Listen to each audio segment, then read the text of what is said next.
प्रजायन्ते नारायणा देव समुत्पद्यन्ते नारायणे प्रलीयन्ते नारायणे प्रवर्तन्ते। ॐ अथ नित्यो नारायणः ब्रह्मा नारायणः शिवश्च नारायणः शक्रश्च नारायणः द्यावा पृथिव्यौ च नारायणः कालश्च नारायणः दिशश्च नारायणः ऊर्ध्वश्च नारायणः अन्तर्बहिश्च नारायणः नारायण एवेदगुं सर्वं यद्भूतं यच्च भव्यं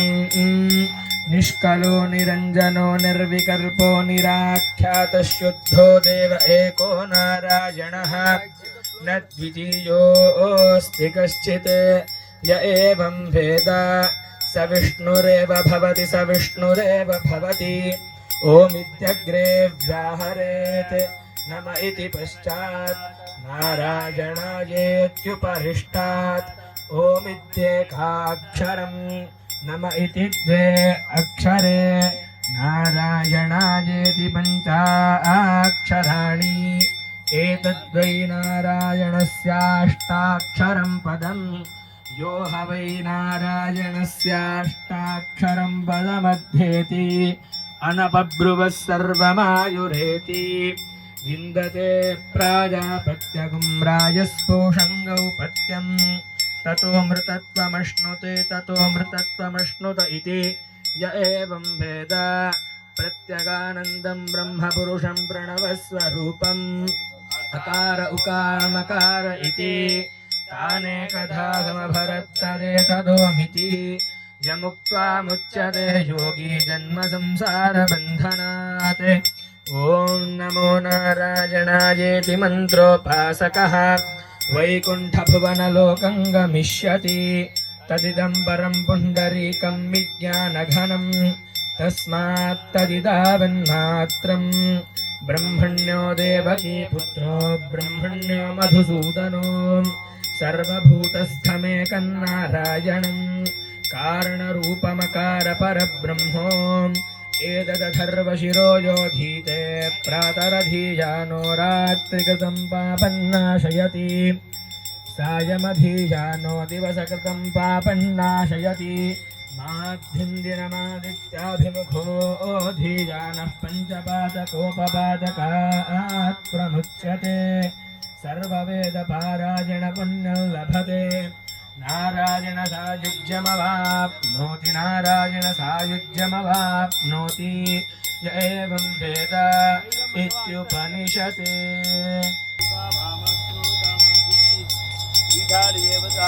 नमः। आप यहाँ पर एक खड़े हो जाओ, यहाँ भी धूपमाघ्रापयामि दीपं सन्दर्शयामि वेदोपघ्नन्निर्वतिं मम पशुकृश्च मह्यमावह जीवनं च दिशो दिशा मानो हि गुंसीज्जातवेदो गामश्वं पुरुषं जगत् अबिभ्रदग्नागहिष्यया मा परिपातया।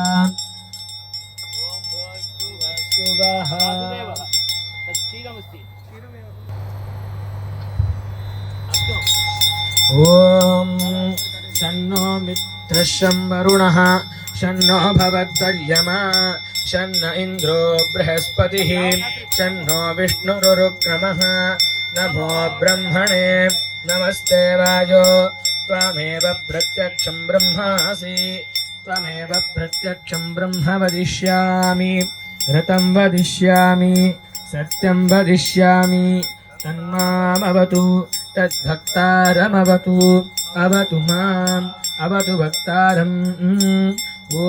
शान्तिः शान्तिः शान्तिः। ॐ अथ शिक्षां व्याख्यास्यामः वर्णस्वरः मात्राबलं सामसन्तानः इत्युक्तः शिक्षाध्यायः सहनौ यशः सहनौ ब्रह्मवर्चसम् अथातः सगुंहिताया उपनिषदं व्याख्यास्यामः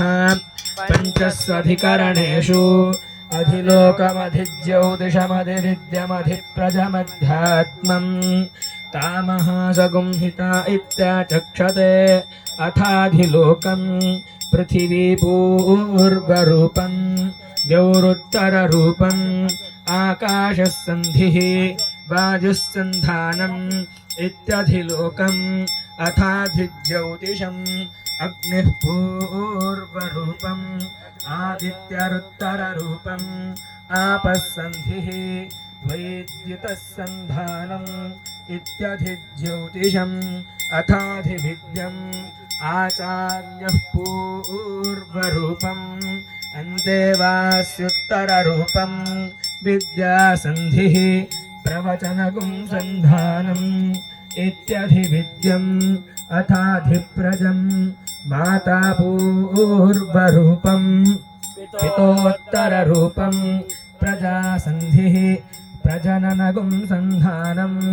इत्यधिप्रजम् अथाध्यात्मम् अधराहनुः पूर्वरूपम् उत्तराहनुरुत्तररूपम्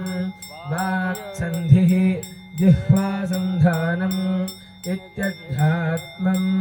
इतीमा महासगुंहिताः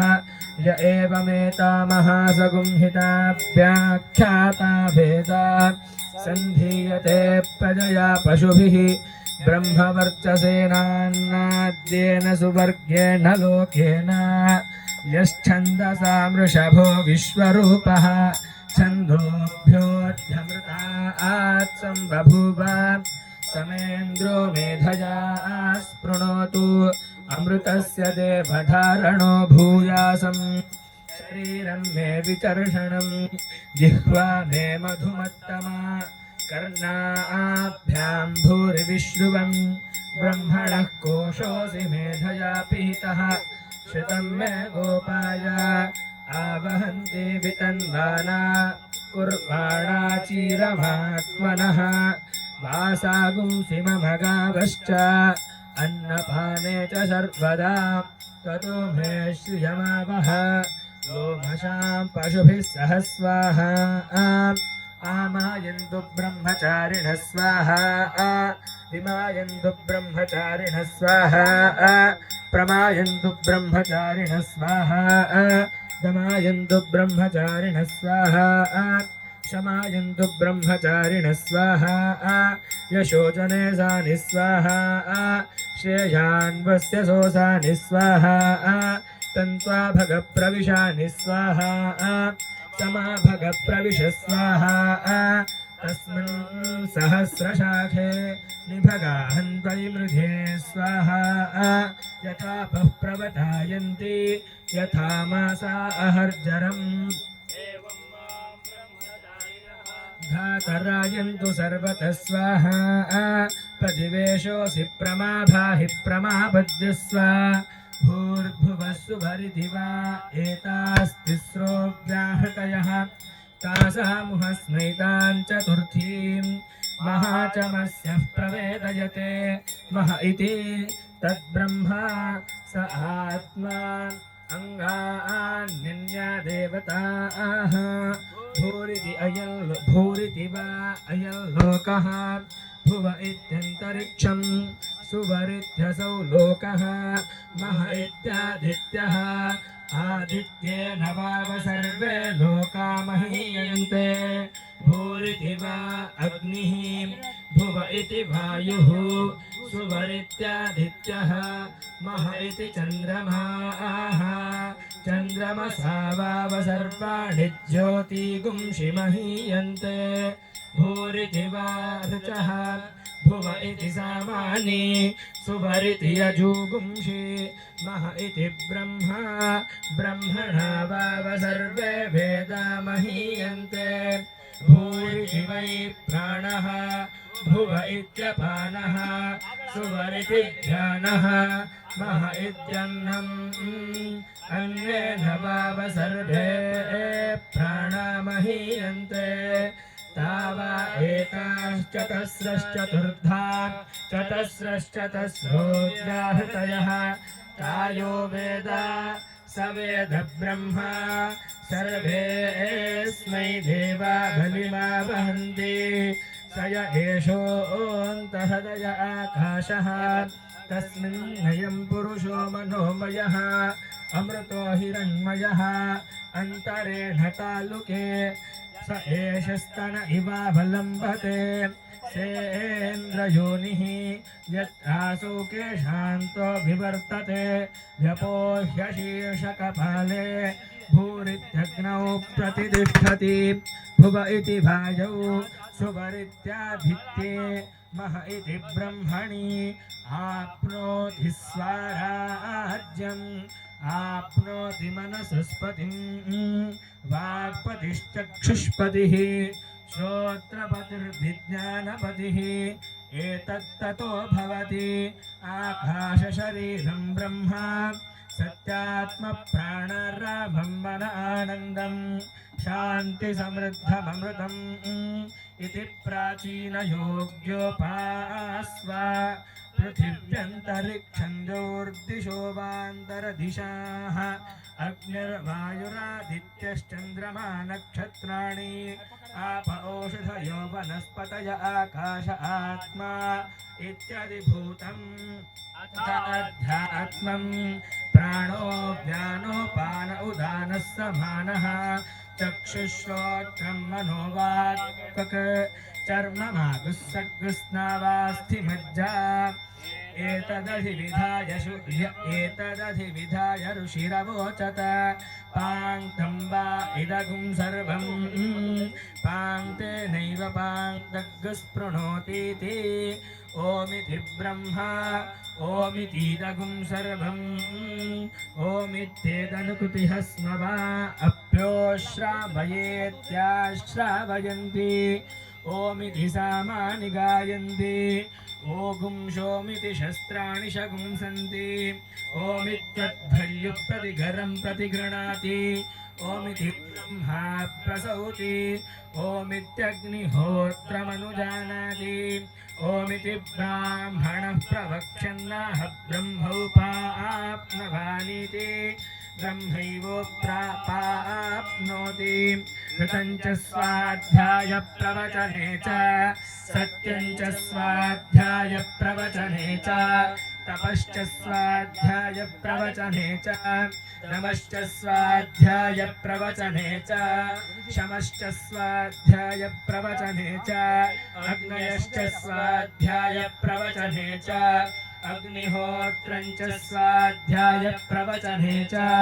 अतिथयश्च स्वाध्याय प्रवचने च मानुषं च स्वाध्याय प्रवचने च प्रजा च स्वाध्याय प्रवचने च प्रजनश्च स्वाध्याय प्रवचने च प्रजातिश्च स्वाध्याय प्रवचने च सत्यमिति सत्यवचाराधीतरः तप इति तपो नित्यः पौरुष्लिष्टिः स्वाध्याय प्रवचने एवेति नाको मौद्गल्यः तद्धितपस्तद्धितपः अहं वृक्षस्य रेरिव कीर्तिः पृष्ठं गिरेरिव ऊर्ध्वपवित्रो भाजिनीव समृतमस्मि रघुं सवर्चसं सुमेधा अमृतोक्षितः इति त्रिशङ्गोर्वेदानुवचनम् चाचार्योऽन्ते वासिनमनुषास्ति सत्यं वद धर्मं चर स्वाध्यायान्मा प्रमदः आचार्याय प्रियं धनमाहृत्य प्रदातन्तुं मां व्यवच्छेत्सीः सत्यान्न प्रमदितव्यं धर्मान्न प्रमदितव्यं कुशलान्न प्रमदितव्यं भूत्यैन प्रमदितव्यं स्वाध्याय प्रवचनाभ्यान्न प्रमदितव्यं देवपितृकार्याभ्यान्न प्रमदितव्यं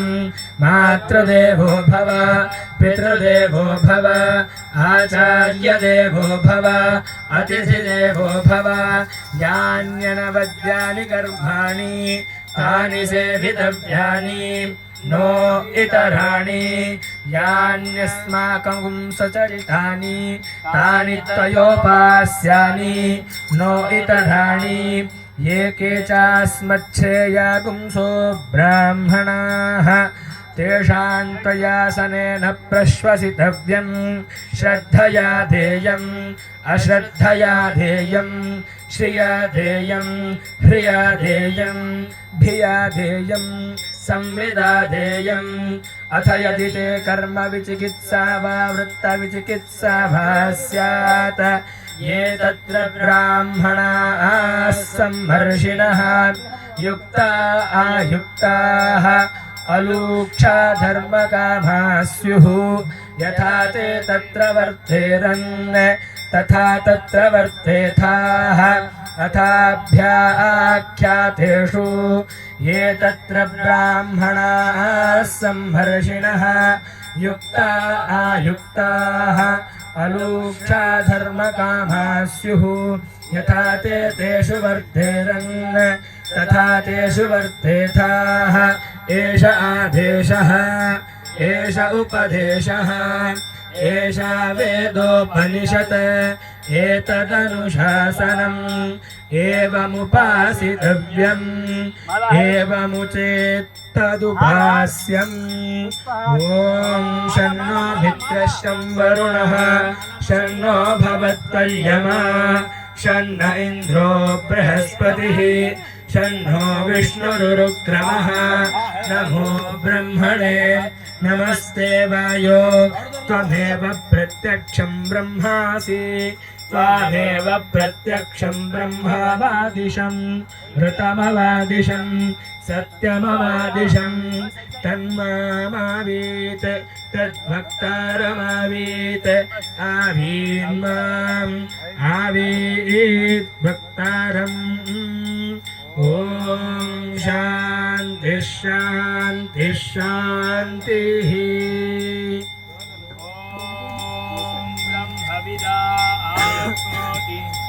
अग्रिमं वदतु तदेशाभ्युक्तास्तदन्तं ब्रह्मा यो वेद निहितं गुहायां परमे व्योमन् सोऽश्नुते सर्वान् हरिणीं सुवर्णरजतस्रजां चन्द्रां हिरण्मयीं लक्ष्मीं जातवेदो आवह ताम् आवह जातवेदो लक्ष्मीमनपगामिनीं यस्यां हिरण्यं विन्देयं गावश्वं पुरुषानहम् अश्वपूर्वां रथमध्यां हस्तिनादप्रबोधिनीं श्रियं देवीमुपह्वये श्रीर्मा देवीर्जुषताम् कांसोऽस्मितां हिरण्यप्राकारामार्द्राञ्ज्वलन्तीं तृप्तां तर्पयन्तीं पद्मे स्थितां पद्मवर्णां तामिहोपह्वये श्रियम् चन्द्रां प्रभासां यशसा ज्वलन्तीं श्रियल्लोके देवजुष्टामुदारां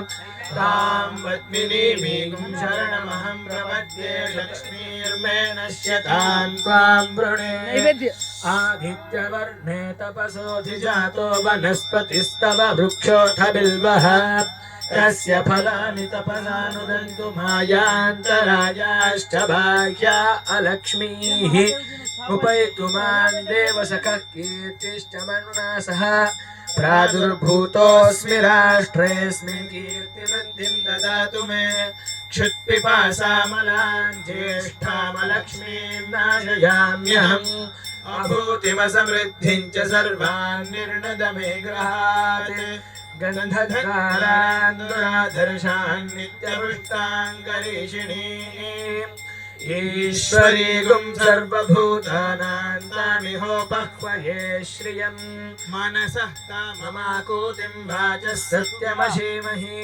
पशूनां रूपमन्नस्य मयि श्रीष्टयतां यशः कर्दमेन प्रजा भूता मयि सम्भव कर्दमा श्रियं वासय मे कुले मातरं पद्ममालिनीम् आपसृजन्तस्निग्धानि चिक्ले तव समे गृहे निच देवी मातरग् श्रियं वासय मे कुले आर्द्रां पुष्करिणीं पुष्टिं सुवर्णां हेममालिनीं सूर्यां हिरण्मयीं लक्ष्मीं जातवेदो भावः आद्रां यः कर्णीं यष्टिं पिङ्गलां पद्ममालिनीं चन्द्रां हिरण्मयीं लक्ष्मीं जातवेदो भावः तां महावः जातवेदो लक्ष्मीमनपगामिनीं यस्यां हिरण्यं प्रभूतं गावो दास्योश्वान् विन्देयं पुरुषानहं पद्मप्रिये पद्मिनि पद्महस्ते पद्मालये पद्मदडायताक्षी विश्वप्रिये विष्णुमनोनुकूले तत्पादपद्मं मयि सन्निधस्व श्रियै जातश्रियानिल्याय श्रियं वयोजनितृभ्यो ददातु श्रियं वसाना अमृतत्वमायन् भवन्ति सद्यः समिधामि दध्यूने श्रिय एवैनन्दच्छ्रियमादधाति सन्ततमृचावषट्कृत्यगुं सन्धत्तगुं सन्धीयते प्रजया पशुभिः य एवं वेद इत्युपनिषत्